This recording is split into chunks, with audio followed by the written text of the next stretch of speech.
LED fashion ಬಟ್ಟೆ ಅಂಗಡಿ open ಆಗುತ್ತಿದ್ದು ಈ ಕಾರ್ಯಕ್ರಮಕ್ಕೆ ನಮ್ಮೆಲ್ಲರ ನೆಚ್ಚಿನ ನಟಿ ಕೆಜಿಎಫ್ ಅಲ್ಲಿ ಪಾತ್ರವನ್ನ ಮಾಡಿ ಜನ ಮೆಚ್ಚಿದ ಸಾಹಿತ್ಯದಲ್ಲಿ ಏರಿಸಿಕೊಂಡ ನಟಿ ಅರ್ಚನಾ ಜಾಯ್ಸ್ ಹಾಗೂ ಕಾಮಿಡಿ ಕಿಲಾಡಿ ಹಾಗೂ ಪಾಟ್ನೆ ಬಾಯಿಬಟ್ಟಿ ಎಂದು ಹೆಸರು ಪಡೆದ ವಾಣಿ ಗೌರವ ಕರೆಸಿದ್ದು ಅದು 25% 70%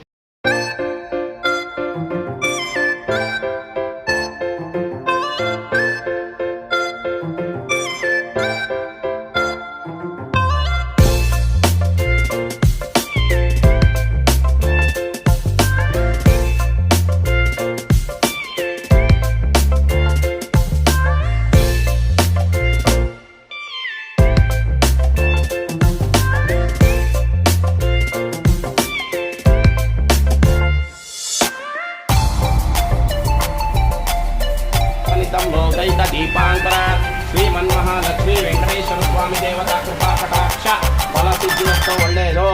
ಇನ್ನೂ ಚೆನ್ನಾಗಾಗಲಿ, ಅಭಿವೃದ್ಧಿ ಆಗಲಿ, 1ಕ್ಕೆ 5ರಷ್ಟು ಆಗಲಿ. ಏನು ಮೇಡಮ್ ಡೆವಲಪ್ಮೆಂಟ್ ಸಿನಿಮಾ ಮಾಡಲಿ, ಅವರು ಮಾಡಲಿ, ಇನ್ನೂ ಒಳ್ಳೊಳ್ಳೆ ಫಿಲಮ್ ಸಿಕ್ಕಲಿ. 5 ಬ್ರಾಂಚ್ ಓಪನಿಂಗ್ ಮಾಡಬೇಕು.